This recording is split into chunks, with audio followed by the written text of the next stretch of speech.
to Springboard, your virtual university, and to this beautiful discussion we call the Big Conversation. My name is Albert Ocran, and I'm doing this with the support of the virtual academic board comprising Comfort, the chairperson, supported by Matthew, Priscilla, Amos, Dominic, and Papayao. Tonight, on behalf of the virtual academic board, I hereby matriculate you. This is the university where we matriculate on Sunday, 7 p.m., and you graduate at 8 p.m. And this week, may you excel in leadership, business, career, finance, talent, relationships, your health, and your emotional well-being. And all the church said, amen. Right, tonight we have the honor of hosting a woman with a train of awards as long as Princess Diana's wedding dress. From the Millennium Excellence Awards to the CIMG to the Banking Awards to the Leadership Awards, name them and you have them. It will be big.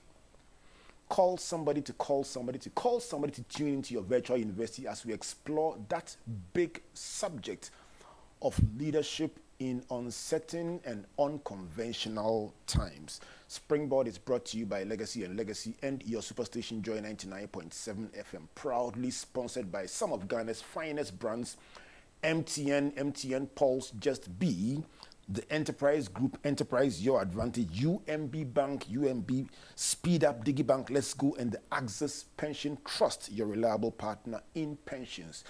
Thank you to our print media partner, The Graphic Business. And that's a promise because on page 18 of The Graphic Business on Tuesday, you will get a full transcript of tonight's all-important discussion, a full-page expression.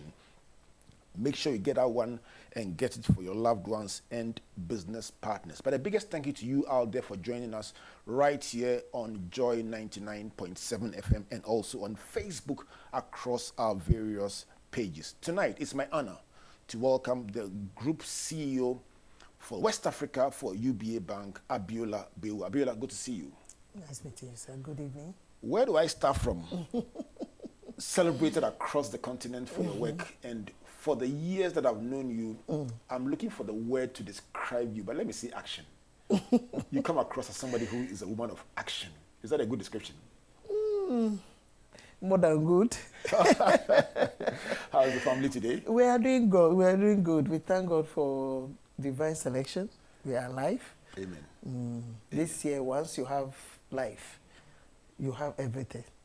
Talking about this year, I've been trying to find a word that describes the year 2020. I was asking somebody whether we should create a new dictionary for the year 2020. What do you think? What word would you attempt to use to break down this year? I think it's the year of shock. The year where the whole world, from the big boys to the small boys, everybody is shocked. Nobody has the mastery over whatever is happening. So it's the year of uncertainty for the business world, yes. Before we came on air, you mentioned a word that I love very much. You said it was the year God brought everybody to ground zero. Yes, ground zero. The whole world is at ground zero. It's almost like reset button. Yes, reset button. And that is why we shouldn't miss it in Africa. Wow. It's an opportunity for everybody. You talk about danger, you talk about uncertainty, and you talk about opportunity. How do you find a blend for all Yes, this? you remember when you asked me, I said it can be described in two ways. Right. It's brought a lot of uncertainty to the business world, to everybody, health challenges. But I always tell my team that I think that it's also a year where everybody is on ground zero. You can easily beat your competitor in Asia today because everybody's business came to a standstill. So we are all starting again from a certain level. So I think that if there's any year where we can also say, okay, we've arrived, or we can beat our competitors in the developed world, this is the time. It is a theory that Dr. Osebel has championed so strongly for the past 5 months. He thinks that such a major disruption can significantly benefit the underprivileged, because if we followed organically growing and trying to catch up what you probably will do in 200 years, in this kind of accelerated transformation, you could do in a far shorter time. Let me not steal from your presentation. So viewers and listeners, this is what we'll do tonight. We're going to allow Abiola to share her thoughts on the subject of leadership in unconventional times. My interest particularly, especially with business, is how do businesses navigate, find their way in such an uncertain moment? And because life is about the past, the present, and the future, how do you connect to your past some of the experience of the past that you will assume would give you a direction about the present that now you can no longer rely on? What do you do? And then how do you situate the present? And even more importantly, how do you forecast into the future? And then for young business executives listening tonight, what should they do? Is there hope? Can they look to the left or look to the right? Abiola, your plate is literally full, but I'm sure you have the power to digest it. Give us your preliminary thoughts on leadership in unconventional moments. Okay, thank you, sir. Thank you for the opportunity. I think that I want to start for the sake of the platform that we are on, that leadership, as I looked at it today, is not just, because most of the time when we talk about leadership, we think about the politicians or the CEOs. Everybody out there can be a leader. It's just you presenting yourself or stepping up to be a leader. So whatever stages of life that you are on, from day zero to when we finally say bye-bye to the world, you are in certain leadership position or the other. So I'm going to talk from that. So looking at it from that position, I can say that year 2020 or in days of things have changed. Leadership, they say, is you must be able to carry certain number of people. You are a vessel and you are in front. That is the thing. And so in this 2020, we can no longer use the leadership where we are behind. The COVID situation has brought there's a lot of rumor, there's a lot of uncertainty, there's fear, which are two things that can derail us from our original strategic plan. So for this year, I think that if you are in a position of leadership, all you need to do is now to step in front. Leadership will have to move from the back to the front. It's like a war zone. You can't be a general and say, oh, I'm sending my underlings to the war front. I will just be giving you strategy from behind. No. This is a time when, as far as I'm concerned, leaders will have to step in front. Why do I say that? Because today, what I notice about I currently have over almost 2,000 employees. Every day they want to hear from you. They want to be able to, a leader of today in this unconventional period must show vision. Where are we going?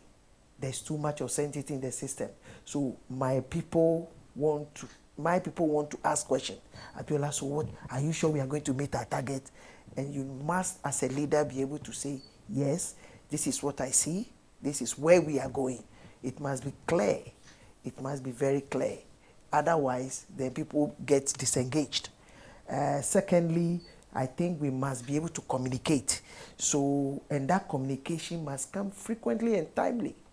So if you are in the position of leadership, one attribute that you must have is that you must communicate. So I do that every week. Every week. I want to find out from my people how they are faring, what they are into. If there is anybody who needs days off due to the conventional, I will say, okay, go.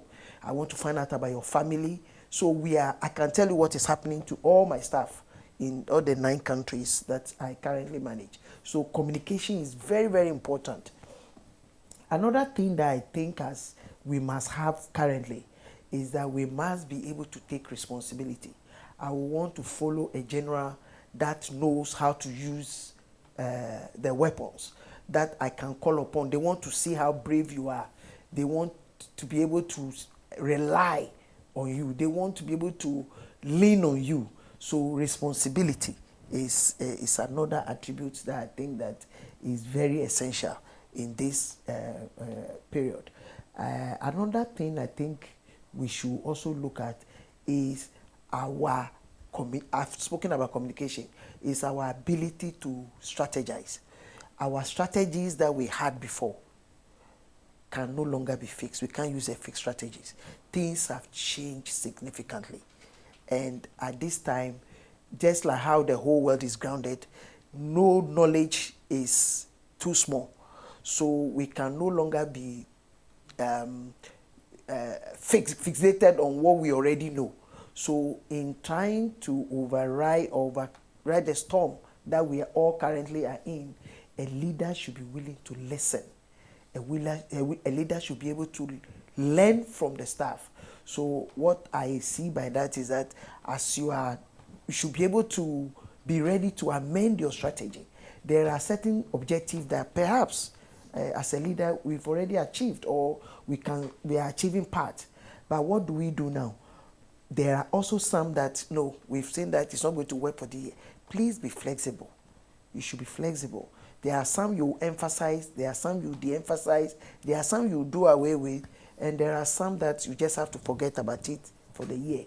And the last one, but not the least, is the fact that there are things that we can call quick wins. That's, I think that in this period, what we should do is to continue to see what we can do in this little time that we have. For example, your customers. How do we add value to your customers? Do you call your customers? Are there things we can do better? It will be good to keep engaging our staff, because today, Albert, whether we like it or not, there are some industries that are affected. If you talk about the aviation, there are people who will be laid off. There are people who have downsized. For those of us in the banking sector, we are a bit skeptical. Our loans, we are not going to be bullish as far as loans is concerned. There's a lot of pressure on public facilities. So things have changed significantly. And as such, everybody is adopting that wait and see kind of, no, as a leader, you should be sensitive to that. And the only way you can quickly work on that is to make sure that you are in direct connection with your team. Because we have a lot of our staff at home. How do you know they are working? How do you know they are working? You don't know. So what we have done in UBA is to make sure that, yes, you are working at home, but we are always on Teams. There's a lot of training that we are doing. Today, you are not going to, even if COVID is clean today, I think that we are not going to get into any situation where what we call in-presence, where you go to the office. Those things are going to change. We are going to get a lot of people working from home, which means that if you have a lot of staff that are currently not IT biased, this is a time that you can change the culture. We need to change the culture. It's never going to happen again. Things have changed. We call it the new normals. So that it is good for you as a leader to also develop that learning culture. You must learn yourself, and then you must bring them bring them on board. Finally, I think we should lead by example. We should lead by example. If there's any time we needed to lead by example, this is the critical time. You can no longer be telling your staff, yes, be on the street when you are in air condition. It will not happen. They want to see you. They want to look at what you are doing. They want to lean on you. And I must say, Albert, maybe to surprise you, I have performed more than I used to perform in the previous year. Because when COVID came, everybody was skeptical. And I remember telling my boss, I think this is an opportunity for me to make money. I don't know why I was convinced about that. And everybody was like, there must be something wrong with you. But I knew, I was asking myself, I said, well, COVID has come. The other banks who are from foreign countries, a lot of them will have run away. And now I'm sitting here in COVID. So this is the time to call the customers who are not. So I sold it to my team. We have never grown like we've grown this year. Wow. We have never. And I meet them every Friday. This morning I did it before I came. So I have spoken to my staff. I encourage them. I try to let them know that, no, this is the time. So we see things on the positive side. So I will say that leadership has changed. I'm in front.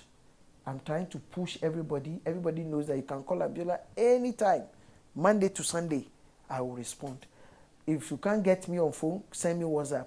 If you want me to talk to your customer, I'll talk to your customer.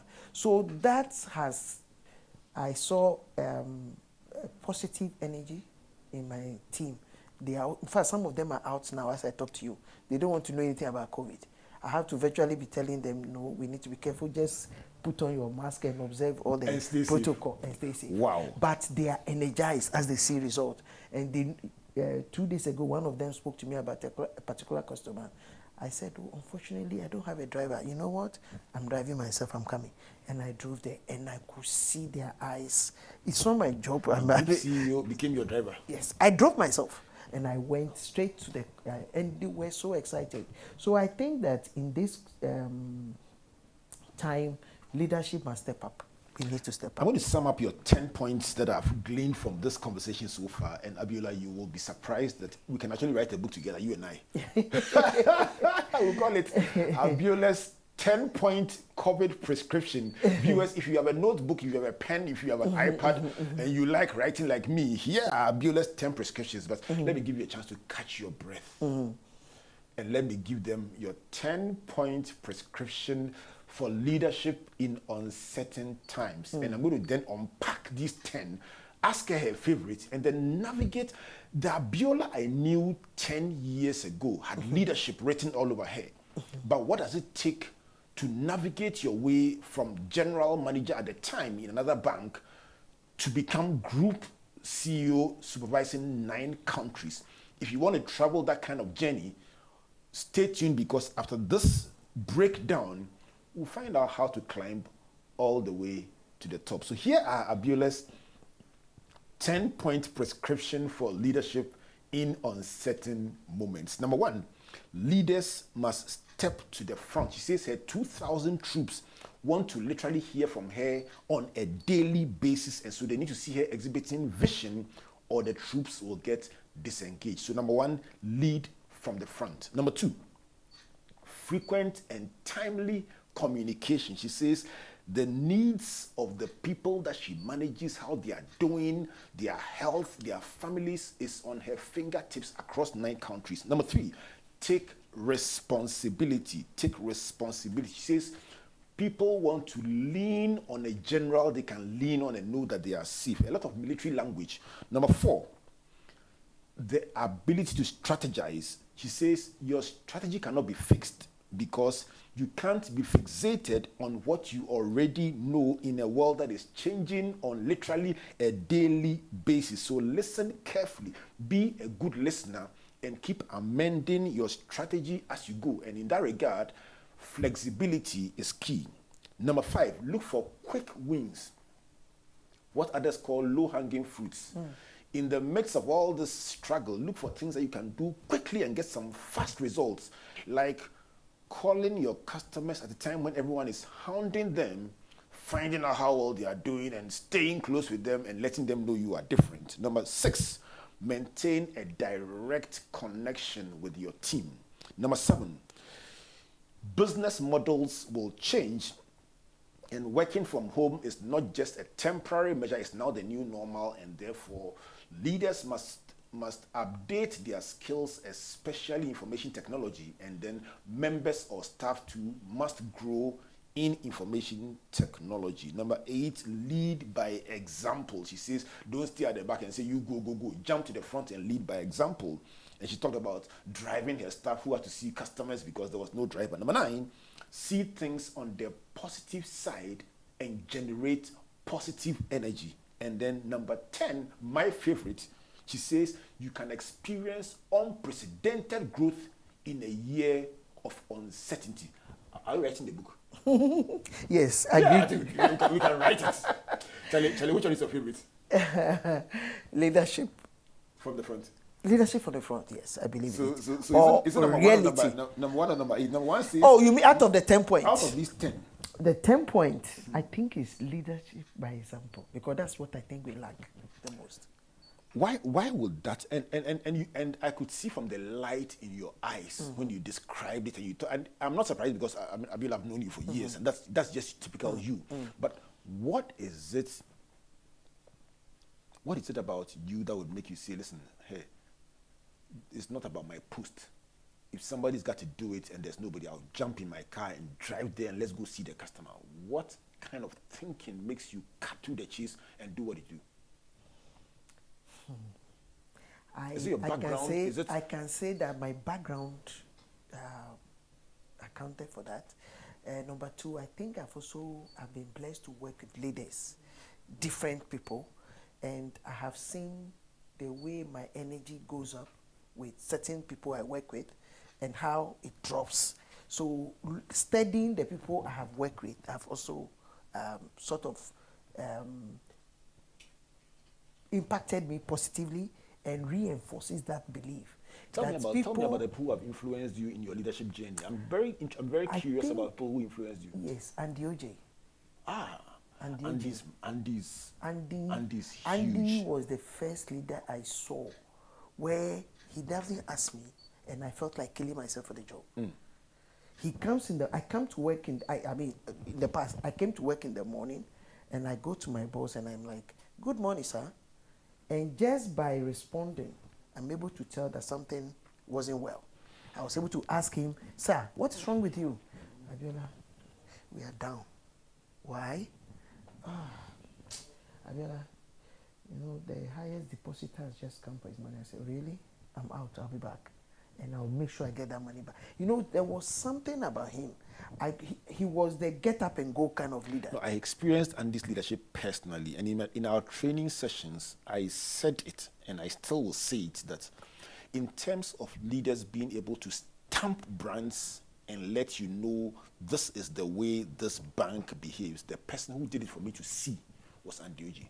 His people dressed in that way, spoke in that way, and it was visible. And I've used it for my several examples in training. And I had a personal relationship with him, and I can testify about. Oh yeah. Andy, I didn't know that. Oh, but you came with him for our opening of our office. Andy is a solid friend. Andy was a leader. Right. Andy drove my energy to the roof without asking. So let me find out. So let's take the name aside. What about his style caught you? Was it the passion? Was it the commitment? Was it the connection? He was empathic. So it was empathy. Yes, empathy.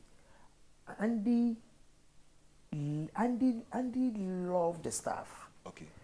It was the first time I saw leadership without borders, no door opening, just like what you were doing here. Right.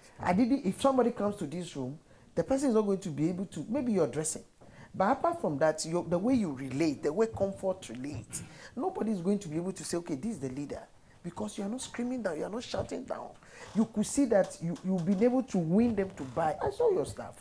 I saw the way they are producing. If you're not here, they'll do the same, because they bought into the vision. So empathy is big. So empathy is very important. Right. Where you put yourself, it helps you the leadership. It makes people want to die for you.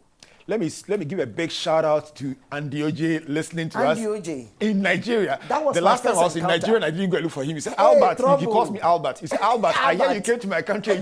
Let me greet you, Andy." No, Andy. What else? Who else? Tony Elumelu. I was going to ask you, what kind of person is he, Tony Elumelu? What word can I use to describe Tony? Not because I work for him. I understand that, but it's also fair to do that because no. I have worked with so many people. I'm grateful to all those I have worked with. But when I started working with Tony, initially as a young person here, I didn't have the opportunity. But when I got close to him, then I said, "Okay, now I understand." Andy is a handsome man. I say Andy, Tony is a handsome person. If today we have a meeting, you'll be there and he'll come and sit down. He wants to listen. And I think his strongest point is listening. So he listens. So let me marry the two. Andy OJ is empathetic. Tony Elumelu is a listener. And the two are related, aren't they? Yes. No, the two are related. Right. But they are a bit different. Right. I didn't see Andy listens. Andy knows how to listen. But Tony knows how to listen to what you are saying and what you haven't said. His is stronger. His listening part is stronger. And what he does is that no matter who you are, if you are a driver, he wants to hear what you said. Nobody is too small. Nobody is too young in the institution. So he gives you the opportunity to be in his shoe, So when he takes a decision, you, the underling, you are able to understand why he took that decision. So if Andy is in this room and he's describing strategy, he's not going to say, Albert, go out, you are too small. He says, sit down. So what do you think, Abiola? Tell me. And when you say it, he looks and he's like, oh yeah, that makes sense. And he doesn't mind telling the whole world that this idea came from Abiola. This idea was better than mine. Whoa. So that he is able to get you to buy into his company. And that's why you see people who are willing to die for UBA today. Let me ask you a question. How important is this buy-in that you describe, especially in a multinational operation? Because you have leaders in countries. Run us through the countries that you oversee. So you do Ghana. Okay, I do Ghana. I do Sierra Leone. I do Liberia for the Anglophone countries. And then for the Francophone, I do Benin. I do Burkina. I do Mali. I do Cote d'Ivoire. I do Guinea and Senegal. Right. Yes, that makes 9. So you oversee literally 9 CEOs. Yes, I look after 9 CEOs. National CEOs. Yes, national CEOs. How big is this getting people to buy in and want to die for you? How big is it? Because you can't be in 9 countries at the same time. How big is it? One of my bosses asked me this question recently, that, Abiola, how do you do it? It's not too easy, but I think the first thing that will make people want to follow you or die for you is when they think that you are sincere. You must, as a leader, communicate in sincere language. Let me tell you what somebody said exactly a year and 6 months ago at Radisson Hotel. You know, I'm a very accurate person, so forgive me. We were sitting at Radisson Hotel just next to the airport at Cote d'Ivoire, okay. Abidjan. I've seen them. I've slept there once. And your name came up. And I'm going to tell you what the person said about you. What did he say? Before I tell you who it is. He says, as for that, my sister, Abiola, God has blessed her. And the way she does her work, she will rise and rise and rise to the top. I've never told you before, but person. This is my friend Joel Toure. Joel Toure. Joel Toure. Okay, he was Joel my Toure. MD in Burkina Faso. He spoke so well about you. Yes. He had flown from Burkina to Cote d'Ivoire for a conference we were at, and we were talking about his work, and I said, you know Abiola? He says, Abiola. You were asking me what I knew Abiola, and we began talking about you, and he says, look, I can tell you Abiola will rise all the way to the top. Oh, thank you. God bless him. I'm sure Joel is listening from Burkina. I mean, anytime we meet, he catches up. And even before I called you about this show, I said, Joel, I'm going to talk to your sister. Oh. I think we need to be sincere with stuff. Tell me about yes, that. If you are, you may not have to pay. I'm not sure they are the highest paid in Ghana, but they are with you. So I think that's open communication and sincerity. There are things that, and you must show empathy. I think my biggest weapon is that I'm not a good listener, but I tell them, when you tell me and I don't do it, it means I haven't heard you. So your job is to, how you do it, put me there and say, Abiola, I said this is this. If I'm able to understand you, I'm ready to carry that cross for you.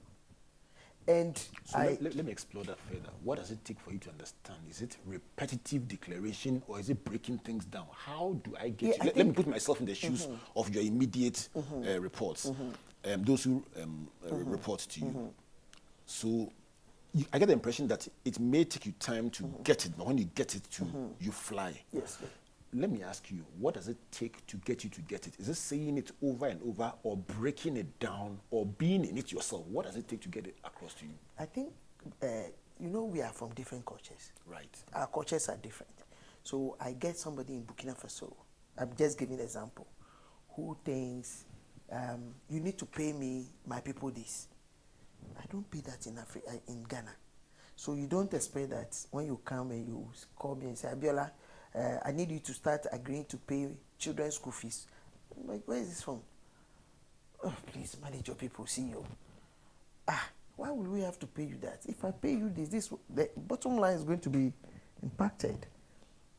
So I heard the English that you spoke.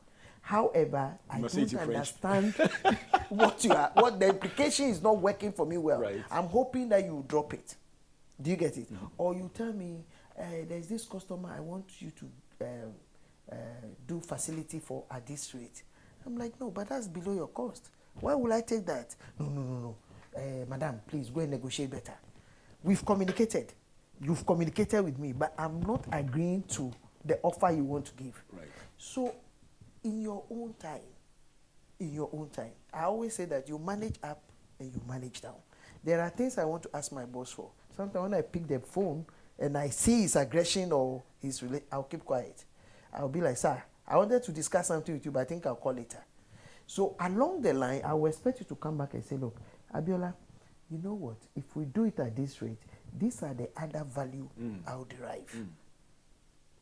He's going to give you deposit of this much. He's going to give you this. So we then can meet halfway through it. Right. So anytime you send me something and I say no, it means that my disagreement with you shouldn't stop you from further advancing it. And there are times when I actually say, I don't believe in what you're saying, but I think you should discuss with my next boss. So everybody feel free to discuss. If my next boss understands, I'm okay, but I don't think I agree that we should do it that way. And there are times I disagree, and I take it, and they agree. My boss will agree. So you've won. So it should be, a boss or a leader cannot be the epitome of knowledge. You cannot. You see Joel that you mentioned. I learned so many things from him. And there are things I say, Joel, I'm picking this from you.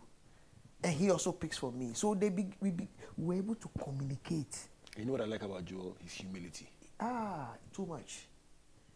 Too much. Accomplished and yet so humble. Anytime you see humble, Joel, he's serving somebody else. So too much. So humble, and he communicates openly. Very sincerely. When you offend him, he will let you know. Let me ask you a question. We are talking about accomplished people. We are talking about people who are big across the world. And yet, we are describing attributes and values that you will say, you don't sometimes find among beginners who have been given their first supervisory job. How do you talk about group CEOs, national CEOs, founders, group chairpersons? You're talking about empathy, you're talking about listening, you're talking about connection, you're talking about that sense of humility. And yet you will sometimes talk about beginners who are being given their first role in leadership, and they are all over the place. I know. What do you have to say about that? Maybe because they are still beginners. But I think the best way in life is to be grateful. Is to be grateful. People ask me that question, how do you stay grounded? Even my CEO, they ask me. I said, if you are grateful, Albert, how did you know you'll be here today? Let's talk about that a bit more. Gratitude. You should be grateful. I came from my background. I don't deserve to sit here with you. My background is very, very humbling. Tell me about it. Oh. My dad. It's helpful. It's helpful for somebody. Yeah. I'm just going to imagine a potential, the next Abiola sitting down listening to you. Just the advert alone. And somebody say, Charlie, you should Kwame Nkrumah, you should Mother Teresa, you should Mandela, and you should Abiola. But the beautiful thing about life is that somebody is watching and says, I can also become. Pictures are powerful. Yes. So a young man, a young woman watching you and saying, when shall I? Tell me about that background. Well, I come from a Zongo-like background. My dad was an organizer.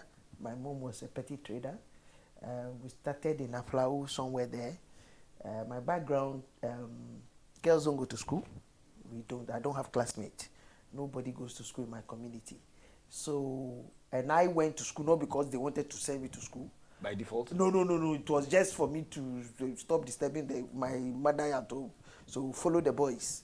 So I started going with the boys, and God being so good, I was exhibiting small knowledge. And along the line, people started telling my dad that, okay, this girl seems to be good. So there was a cousin of ours called Maruf. And Maruf is a boy, and I was beating Maruf in class. So anytime they say I shouldn't go to school, I would cry because I have to beat Maruf. Wow. So the idea, the agreement was that just finish class 6 so that you know how to, even if you are sewing, you will know how to write the measurement and things down. That was the idea. So I entered school through those. I remember the only educated man in my community was a messenger. Wow. And he was a messenger at an embassy. And that was the only learned man. And in the morning, when he was passing, anytime he passed in front of our house, my mother would call me, Abiola, come. See how smart that man is. Was he in white shirt? No, he used to be in brown shirts, brown khaki top. You know how they used to dress those days? With your shorts, nika, and your canvas. And my mother would call and say, Abiola, come and look. Have you seen that man? Very smart man. Yeah. So when you learn, you become smart like that. Wow. Have you heard your shoe make like that? So I was sent to, I wrote common entrance that year. That was in 83. So I wrote the common entrance, and luckily I did very well. So some teachers had chose Achimota, this. So I passed and went to Achimota school. So I was in Achimota school for 7 years. By then, of course, civilization has come now. But I must say that I'm where I am because few women, the parents of my friends. Let's celebrate them. Yes. Let's celebrate Mrs. Agbamadu, Felicia Agbamadu of Achimota School. She was a house mistress for Susan Foriata House today. Mrs. Bampo was there. Loyo Kujeto, his wife. The daughter was my mate, so the mother. Anytime they brought homemade, they would say, that your friend that runs around food. Who else? I think Mrs. Asime, a friend called Dela Asime, the mother was also there. So but I have 2 friends. I believe we are still best of friends, the 3 of us. They were my guardian angels because I just went to that school because somebody paid the school fees. I came to see my father off to pay the children's school fees. And they said, hey, you did well. And they were pouring powder on me. So my father said, what's wrong? They said, your daughter top common entrance. So he said, so what do we do? They said, we'll go to that school. And when we got to Achimota school, one Mr. Duncan had paid my admission fee because I wasn't there. So by the time I got to Achimota school had actually resumed. So the man just gave us a receipt and we paid him back. That's how I entered school. So these 2 girls kept me in school because every time I just tell myself, after holiday I'll come back. I'm going to sell men. Tell me the names. Kizita Mensah and Lydia Bampo. Oh. They are alive. Lydia? Yes, Lydia Bampo. My own Lydia? Yes, Lydia Bampo. That's sweet. So the mother is the Mrs. Bampo. During holidays, the mother came to our house, picked me up, sent me to say, Mrs. My mommy, can Abiola come and stay with us for holidays or weekend? And there I saw a difference between where I was sleeping and where they were sleeping. Now I was beginning to appreciate that, okay, life is better. So these were people who really, I believe, because where I come from, being in school, when you go to school, what do they give you? You know, the certificate. They don't even add money. So go to the market. So they were fighting my parents that they were foolish, they were stupid. Oh yeah, my father couldn't go anywhere. How can you educate a girl? What's wrong with you? How can you educate a girl? Is your father alive? Yes, he's alive. How does he feel when you visit him now? I'm sure. When I'm going to my village, it's red carpet too. Yeah. Oh, you made my day. You know what? You made my day. You know when I put out the advert that you were going to be on the show. Yeah. Charlie, you have crews. Oh, really? I'm look, grateful. Very, very, very notable friends. They sent me messages privately and said, listen, we are watching out. Look, Gift Auntie, all those people, they lined up. They say we are on. There's something about you that connects very well and deeply with people. And I think that you probably do not know it, but people feel very strongly when it comes to you. Okay. But hearing you describe the story of your life, I'm beginning to understand why you said grateful.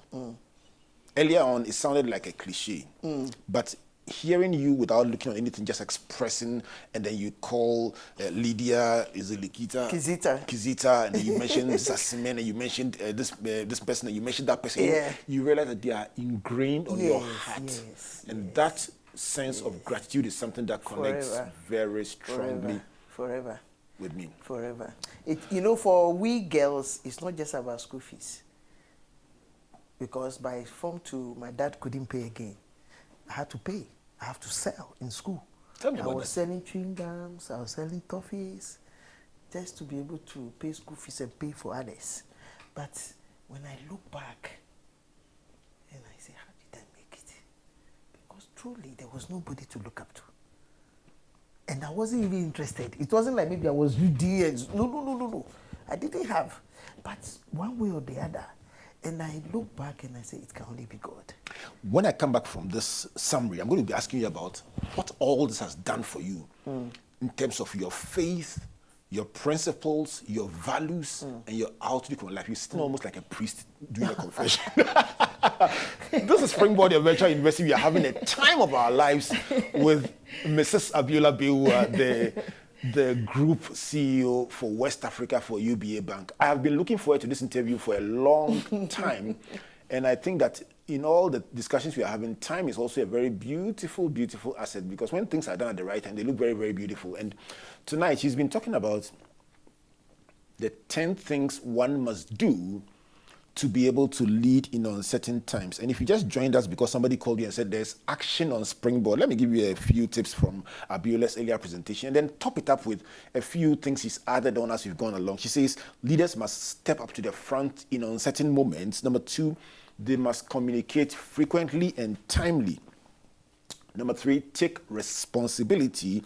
Number 4, you must have the ability to strategize. Number 5, look for some quick wins or low-hanging fruits to enable you to move ahead in uncertain times. Number 6, maintain direct connection with your team. Number 7, business models will keep changing, and working from home is now the new normal, and so update your IT skills, your computer skills. Number 8, lead by example. That is her favorite. Number 9, see things on the positive side and generate some positive energy. And number 10 is my favorite. You can experience unprecedented growth in times of uncertainty. And I'm sure you're listening tonight and saying, you know what? Abiola's story is my story. You're saying that you also are calling this year your best year so far, and you are afraid to say it because it will almost be like saying, thank God for COVID. But you know, the Bible says that all things work together for good to them that love God and to them that are called according to his purpose. So listen, if your testimony, your story, your reality is that COVID 2020 is your best year, please don't feel shy. Don't apologize. Just say the Lord is good and his mercies endure forever. Abiola says additionally that she learned from some of the leaders that she's worked under, and that has influenced how she also works with other leaders and other people. And she singled out 2 of them, Andy Oje, from whom she learned empathy, and Tony Elumelu, from whom she learned listening, not just to what you say, but even what you do not say.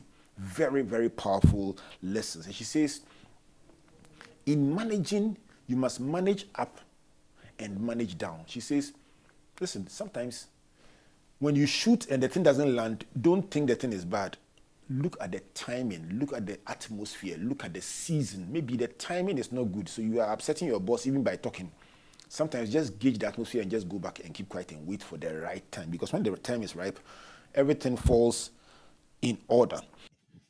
If you just joined us, this is Springboard Virtual University. My name is Albert Ocran, hanging out with Abiola Bawuah. She's the regional CEO of UBA West Africa. Our discussion tonight is about leadership in unconventional moments or times or seasons. And she shared some very absolutely amazing insights so far that I believe you will benefit from. Listen to it over and over again on our Facebook page, and just make this one of those messages that you carry through as you draw to the close of this amazing year. Just 2 quick reminders on the core program this week.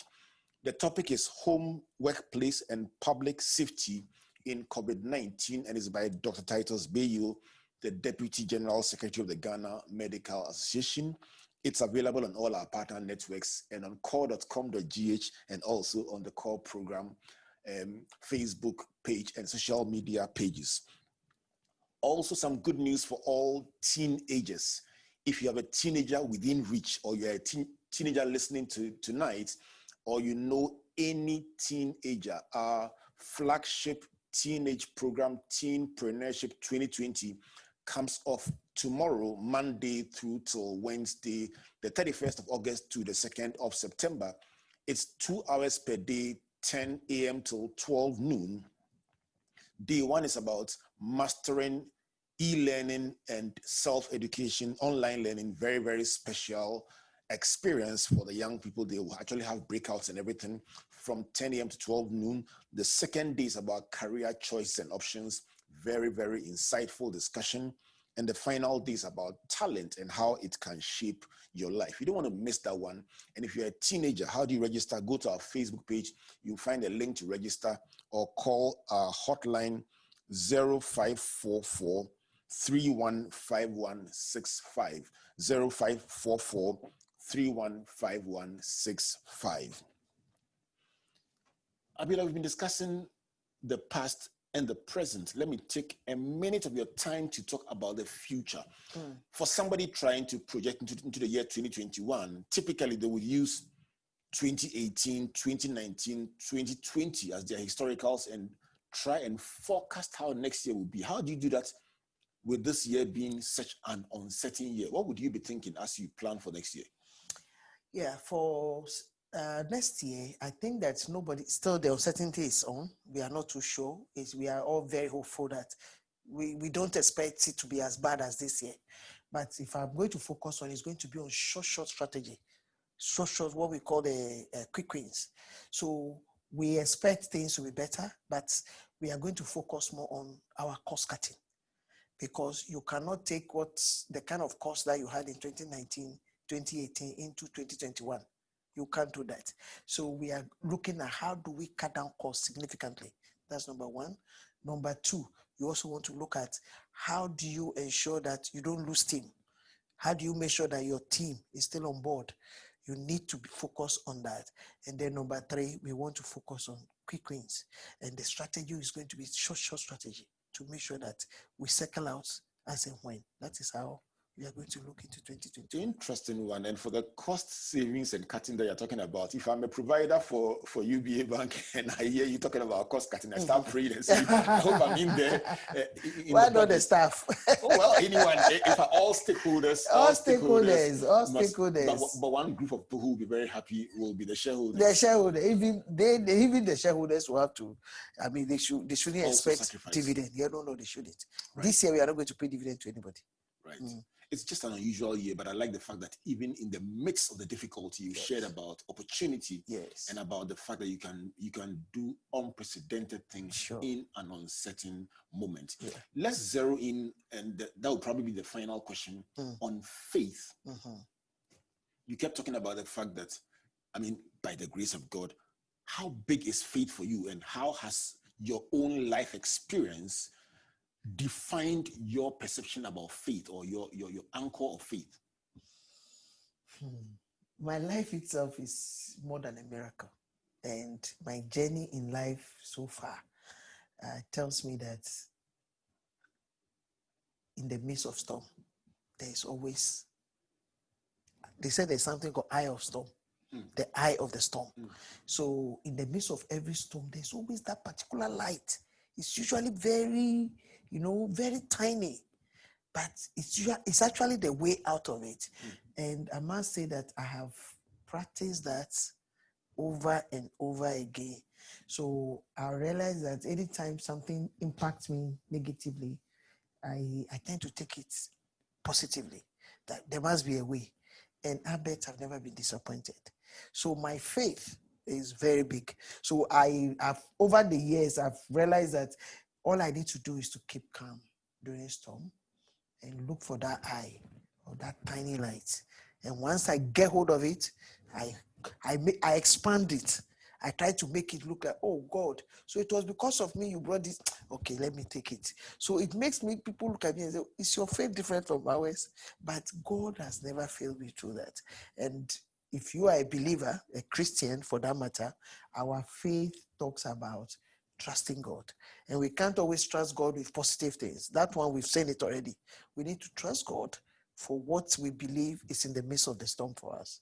How big is your good? How big is mine? Abiola's good.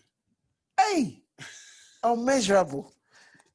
If you look at where he took us from, where he took me from, to where I am, I can only see that, God, you are too big. You are too big. And God that can stop the whole world in a minute. If somebody argued that God does not exist, what would you say? Oh, I'll ask that we create one for that person. Because, Albert, I always say that it's cheaper for you to have God, to trust God, than not to believe in God. It's easier. If I'm going to sleep today, I pray, God, I'm about to sleep, take control. And I sleep. I don't have to pay for anything. I don't do anything. Let me take you back to the story that touched me so much tonight. And earlier on, when you spoke about going to Form 1, let me go back to that story, because something about that story had a divine element in it. So you talked about going to Form 1, and the fact that you were not even going, you just happened to be there almost circumstantially. Yes, circumstantially. The God element in that story. Let's rehash it for the benefit of our viewers as we wrap up today. Okay, I wrote common entrance. Then in Buba Shidatus, I just wrote because I have to write. I finished class 6. And like I told you, the agreement between my parents and myself is that you finish primary 6 and you go to the market. That is what we do in our community, you sell. And so I had agreed with him on that. And then just the day he was taking my younger ones to school, I decided, let me go with him. That was to your former school? To my former school. Right. So he was sending the younger ones because I have finished my duty, I have finished classes, I have graduated as far as the family was concerned. Right. So I then went with him to the school just for him to do what he has to do. And then we go back. And I got to the school and everybody was celebrating. Those in Ghana, we splash powder when there's you conquer a war. So they were splashing powder. So the old man said, what is the problem here? And they said, oh, are you the only one who is new? Your daughter did well in common entrance. He said, common entrance, what is that one? They said, the exam that she wrote in classes. And me too, I was standing there looking at him, and they said, oh, she did very well. So then the question is, and they said, maybe you should check her first choice. Remember those days we used to have first choice, second choice, third choice. So because I didn't choose the schools, I had to go to the teachers to go and find out, please, did you? They say, yeah, we chose Achimota School for you. It was from that part onwards that caught my attention. I mean, you didn't even know the school. No. I wasn't interested. For what? What am I going to do there? You yourself were not interested. I was not interested. What am I going to do in school? I'm going to trade. So give me the part about going to Motown. So we didn't have a choice because now everybody is interested in the story. Right. So the old man couldn't smuggle me back to the house. So he said, okay, then let's go to the so-called school. And school had resumed. They had resumed, I think, about 2 weeks. So we got there and we went to we went straight from Bubashi. From Bubashi, we went through to Kaneshi, all the way to the administration block. And I was like, it's too far, So when we got to the administration block, there is notice board that people go to. Luckily, the notice of those who were picked were still there. And my name was second on that list. So I went and my father and I were looking. I didn't know what was happening. So we went to stand and we were looking. I said, look at my name. That is my name up there. And then there was an old man who was then the office clerk that came out and said, his name was Mr. Duncan. I remember him to be Mr. Duncan. And Mr. Duncan looked at us and said, what are you doing here? And I said, that's my name. He said, you are now coming? Are you aware that you were supposed to pay admission fee 2 weeks, about a month ago, and you are now coming? And I didn't, we're looking at him. He said, well, follow me to my office. When we got there, he brought out the admission fee that he had used his money to pay for. The person who... He did not know me anywhere. He has no clue. He had no business. It wasn't his business. So why did he pay for you? He said, according to him, he said he just told himself and said, Remember, we didn't have international schools, a lot of it then. So if you get Achimota school, it's not normal for you to say, I won't come. So he said he was asking himself, can this person not come for this admission? And at that time, I think they used to give us a time to pay. If you don't pay, it's assumed you are not interested. So he decided, okay, I believe it's divine. I believe that our journey in life is well planned. Our God is a God of planning. He plans his thing. So he went ahead and paid. He went ahead and paid. And he didn't know you. And he happened to be the same person who met you at the meeting. Yes, whilst we were there. And do you know, if he had not come there, I would have told my daddy that, you know what, it's okay. We didn't have this plan anyway. We were supposed to just pay the children's school fees and go back. So tell me about how your own realization of what God has done for you is influencing what you do for others in a similar situation like yours. Thank you.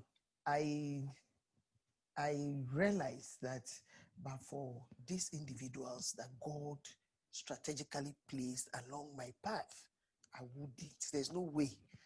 Like I told you earlier, I would never have stayed in the school, because even after I got the admission, something was still telling me, even if I go to school, what do they give me?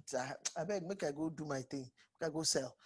But for the mothers of my friends, my friends' moms, that took interest in putting their hand at my back to say, you are fine, you'll be fine, come along, come to our home, come home, take breakfast. I'm not sure I will even have stayed for the O-level. So in my own little way too, I want to contribute to the society. I want to help girls out there, girls from every region of Ghana who are brilliant but need little support. So my widow's mite, I have written a book, and the process of the book is what we use in supporting girls who might have gone to school but still need little help. Examination fee, we've paid for people to enter university. We've paid people's trunks and things to help them to get to school. So far we've done 100 girls. Wow. Yes, and then we are also supporting girls who accidentally got pregnant in school and want to go back to school. Once you have your results, the trustees will look at it. If they think that you qualify, 10 years from now, what do you want to see from these girls? Wow, I want to see them in corporate world. I want to see them in entrepreneurship. I want them to also support other people, so that if one lady, Dr. Agri said that once you educate a woman, you educate what? A nation. So exactly. So once I have been able to do 100, if each of these girls can also do 100, I believe that we'll have brightened our little corners. This has been a Springboard Virtual University hanging out with Mrs. Abiola Bawuah. She's the original CEO overseeing 9 countries in UBA, and we've been talking about leadership in unconventional times. I succumbed to the temptation and went behind the scenes to find out her own life story. What is the motivation for her choices, her perspective, and her philosophy of life? And I think it's been a very fruitful adventure trying to find out the Abiola before the Abiola that we all know. Let me end by going back exactly 9 years and a couple of days to the 27th of August in 2011. In Takrade, you spoke on taking your business to the next level. And you spoke a very interesting presentation. But let me tell you the 3 things you said to close and ask you which one is an ideal conclusion for your presentation today. So 3 things from your slide. One was, guess what? And that's why I say it's almost prophetic. The first one was adaptability. You said being flexible allows us to respond to changes without being paralyzed with fear and uncertainty. That was the first conclusion. Second conclusion from 9 years ago, opportunity and focus. She says, to achieve business success, look at both sides of the coin, because every problem has both sides. An opportunity. Very relevant this year. And the third one, In fact, I'm going to ask you to choose. I won't choose for you. Third one, find a better way. You say productivity can be enhanced by technology, automation, outsourcing, and improving business processes. Those were your three conclusions from 9 years ago. Let me ask you, which of these three is the best summary of your presentation today?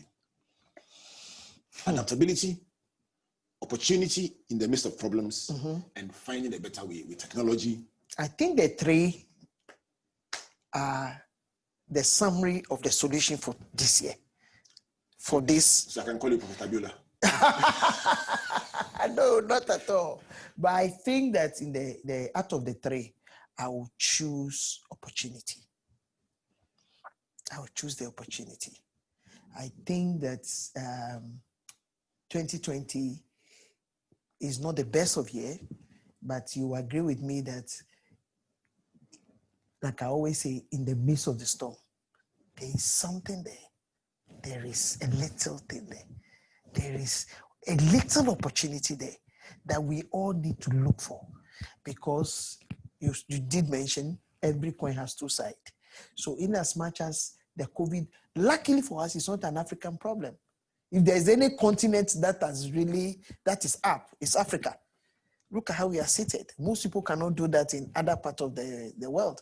So we can see that, no, this is our time. This is the time when, was it not Mauritius that produced a kind of concoction that was being exported across Africa? That was a brilliant opportunity. And you also had this very interesting dynamics. Well, but it was an opportunity. People imported. So much has happened, you won't believe it. Solutions from Africa, and I would agree with you. And you know, people are enhancing it. Today, I know of a country that they said they were eating only imported rice. Because of this, they are eating paddy rice. So what do you think happened to the paddy industry? Solutions. Local solutions. So I think that I'll pick the opportunity, and my picking the opportunity is basically to encourage everybody that the lesson that I think we should take out of these losses of the COVID is to see it as lessons. One word, just one word to close. One word, just one single word. What word would it be? Let's convert all our losses this year to lessons. So the word is lessons. Lessons. A big thank you to you, Abiola Bawuah, for joining us for Springboard Virtual University. And I want to encourage you, listen to this over and over. Get your loved ones, your friends to listen to it. And this has been the big conversation about leadership in unconventional times. My name is Albert Ocran, thanking you on behalf of my boss, Comfort, Matthew, Priscilla, Amos, Emmanuel, Dominic, and of course, Papayao. Let's do this again next week. And on behalf of the team, God bless you, God bless you, and God bless you. Good night. Thank you. He's a whoa, turn around. Turning point, yeah. He's a turn around. For so long